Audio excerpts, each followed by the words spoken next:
क्या एक बार फिर तैयारी बीजेपी की हरियाणा में सरकार बनाने की है? आखिर सत्ता की हैट्रिक लगाने के लिए बीजेपी ने कौन सी ऐसी प्लानिंग की है, कौन सी ऐसी बिसात बिछाई है? क्या हरियाणा में बीजेपी का सोशल इंजीनियरिंग वाला दांव कमाल करेगा?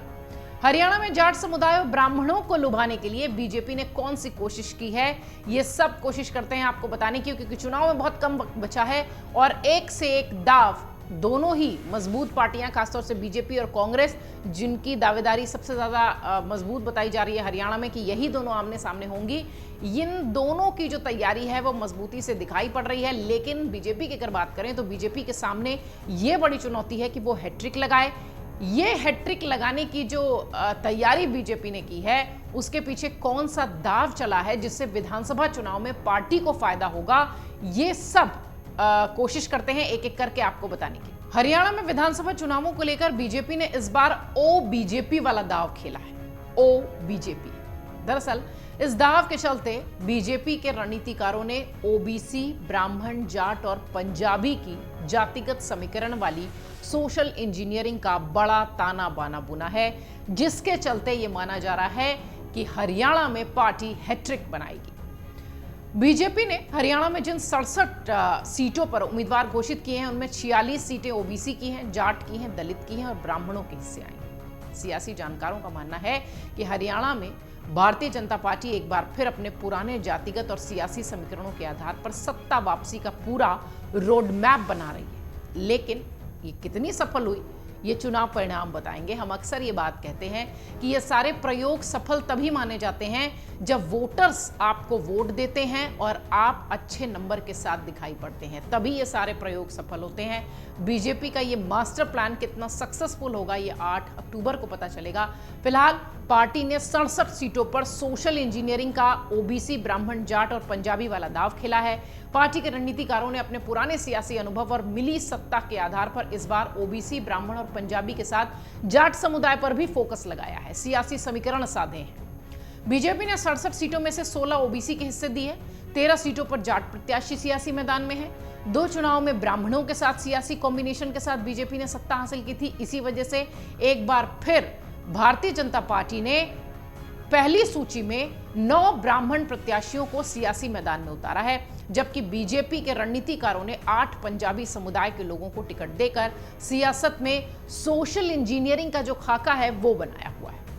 इन 46 सीटों के अलावा बीजेपी पार्टी ने 13 आरक्षित सीटों पर दलितों को टिकट दिया है। 5 सीटें वैश्य समुदाय के हिस्से गई हैं। इसके अलावा बीजेपी ने 2 राजपूत और 1 सिख को भी अपनी पहली सूची में जगह देकर सियासी मैदान में उतारा है। हरियाणा के राजनीतिक जानकार कहते हैं कि पंजाबी समुदाय से ताल्लुक रखने वाले मनोहर लाल खट्टर की जगह जब ओबीसी समुदाय के नायब सिंह सैनी को मुख्यमंत्री बनाया गया था, तभी यह तय हो गया था कि बीजेपी आने वाले विधानसभा चुनाव में अपने पुराने जातिगत और सियासी आधार को बनाएगी बड़ा हथियार, बड़ा मुद्दा, और ओबीसी पर दाव लगाएगी।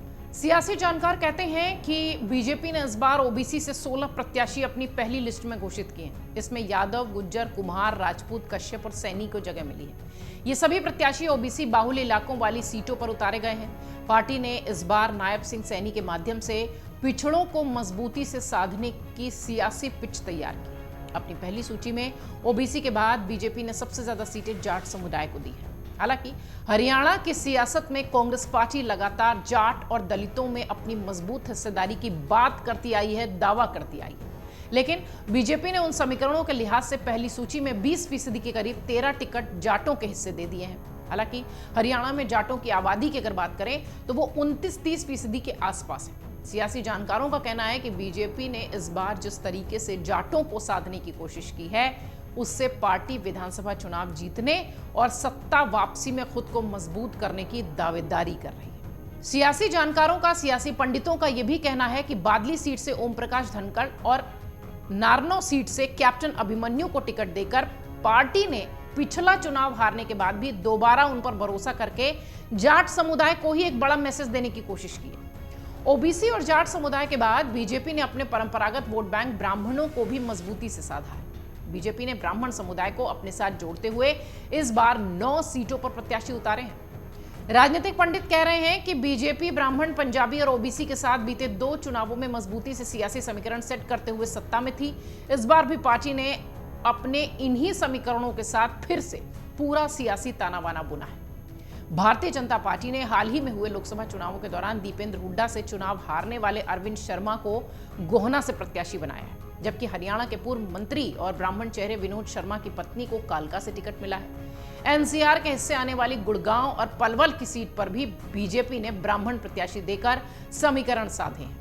इसके अलावा बीजेपी ने सफीदो, उचाना कला, बहादुरगढ़, प्रथला और बल्लभगढ़ से भी ब्राह्मण प्रत्याशी सियासी मैदान में उतारा है। ओबीसी, जाट और ब्राह्मण के बाद बीजेपी ने अपने कोर वोट बैंक पंजाबी समुदाय से भी 8 प्रत्याशी पहली सूची में सियासी मैदान में दे दिए।